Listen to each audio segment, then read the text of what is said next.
So let's continue with lymphatic cells, tissues, and organs. If you guys remember, one of the main categories of your white blood cells are referred to as lymphocytes. And we discussed that lymphocytes are broken down to two main categories of B and T lymphocytes, which could simply be referred to as B and T cells. We also have cells that are referred to as monocytes, and monocytes were basically the one that we said if they mature, they will become your macrophages. And dendritic cells are going to be cells that are very important in basically capturing any bacteria or viruses or any sort of pathogen that can cause infection in your body. We also have supporting cells, which are reticular cells, and I will discuss more about them as we go through the PowerPoint. So going to start with looking at the lymphatic systems and the cells within them. We have talked about the T cells and B cells. T cells and B cells are part of the adaptive immune system, which you will learn later. That is an immune system which is very specific and it is strong. And you'll learn about that in your next lymphatic system lecture.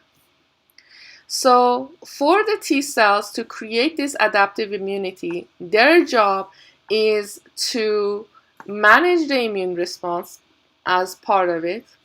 And the second one is to attract and destroy the infected cells. In this case, when we're talking about infected cells, you're actually targeting the cells within your own body that have been infected by a pathogen. So you're destroying your own infected cells. B cells, on the other hand, when they are produced and they are fighting off an infection, they present themselves, majority of them, I should say, present themselves as plasma cells, which are responsible for production of antibody, which should sound familiar to you from our prior lectures about your blood typing. What is the job of the antibody? They mark your antigens, which are found on the surface of your pathogens, and mark them for basically destruction by either phagocytosis, which basically means eating, in a sense of your white blood cells eating up your bacteria or pathogen, or other means, and we'll discuss that in more detail, what I mean by other means later on. Now again, remember we talked about antigens as basically proteins that are found on the surface of the cell, and it helps us with identification of self versus foreign material.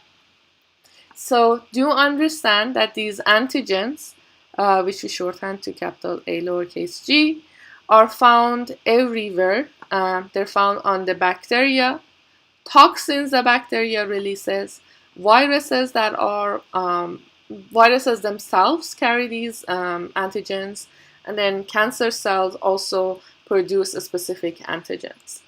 So anything that your body will basically be identified as a foreign antigen will have an immune response against it. Now, as far as the other categories of the white blood cells or lymphatic cells, we have macrophages. As I mentioned, macrophages are originating from your monocytes. Their major function is phagocytosis. These are extremely effective in eating up any pathogen that enters your body. And when they're done, what they do is they use those basically chewed up pieces of pathogen to help activate your T cells. Dendritic cells are also very similar in a sense that they will be capturing antigens from your pathogens, and they are going to deliver them to your lymph nodes, and their final goal is to help activate your T cells. Supporting cells, on the other hand, are going to be cells that are referred to as reticular cells. If you guys remember, we looked at reticular tissue, which was found in typically your lymphatic systems. They produce reticular fibers called the stroma that are going to act as an scaffolding for the rest of the immune cells, hence the word supporting.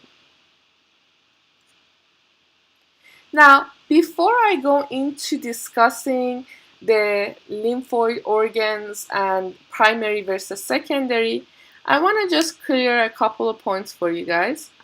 One was that if you look at the stem cells that made up your, that eventually makes your blood cells, we have two types of a stem cell. We had myeloid and we had lymphoid. Lymphoid is responsible for production of lymphocytes. Sorry, I'm just gonna write it down. Lymphocytes. I can't spell apparently. And myeloid stem cell is all other cells, which include the rest of the white blood cells, red blood cells, and your platelets.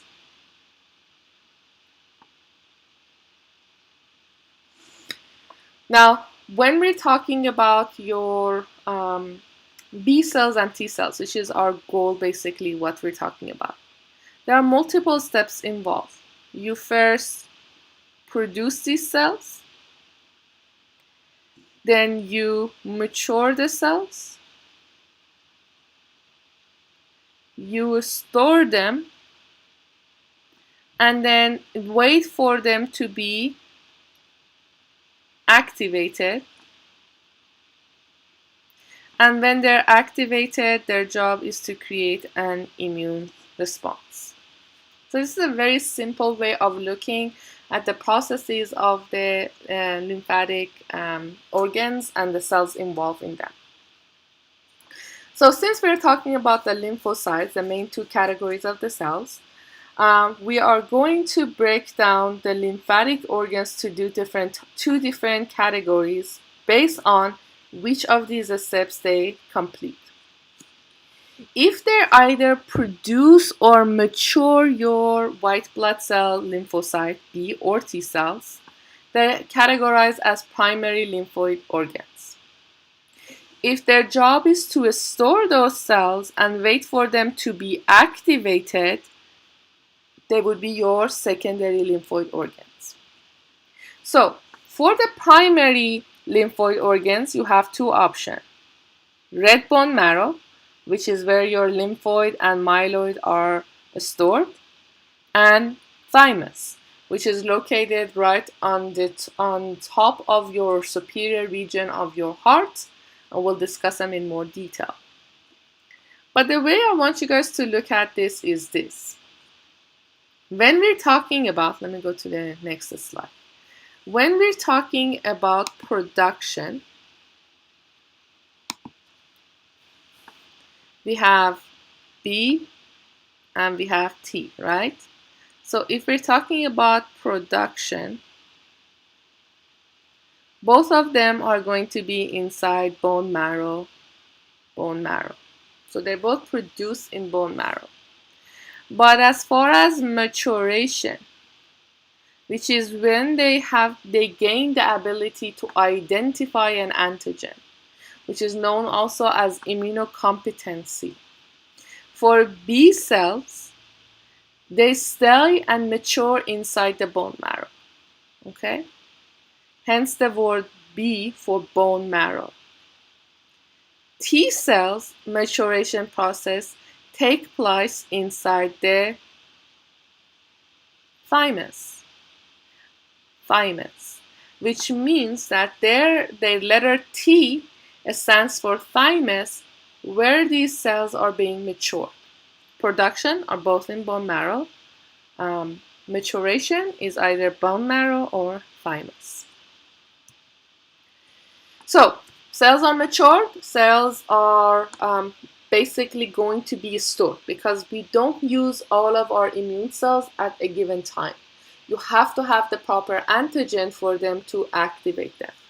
So the secondary lymphoid organs, their job is to basically hold on to the mature lymphocytes to make sure when they encounter their antigen and to make sure they have the ability to meet with their antigen so they become activated and create an immune response.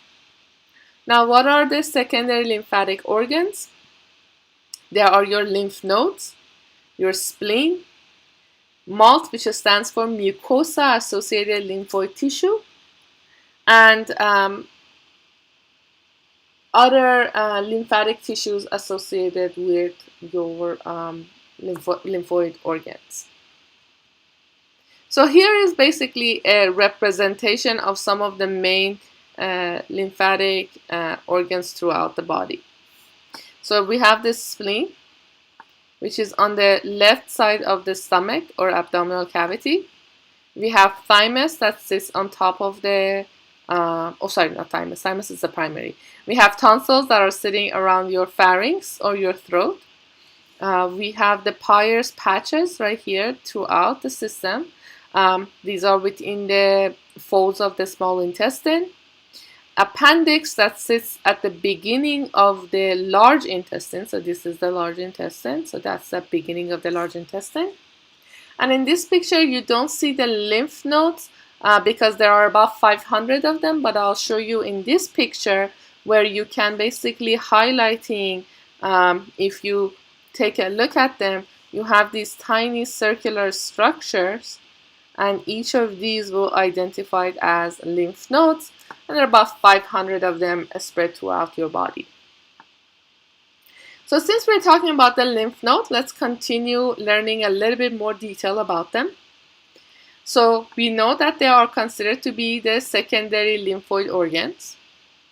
There are about 500, so it's not listed, but you do need to know there are about 500 of them.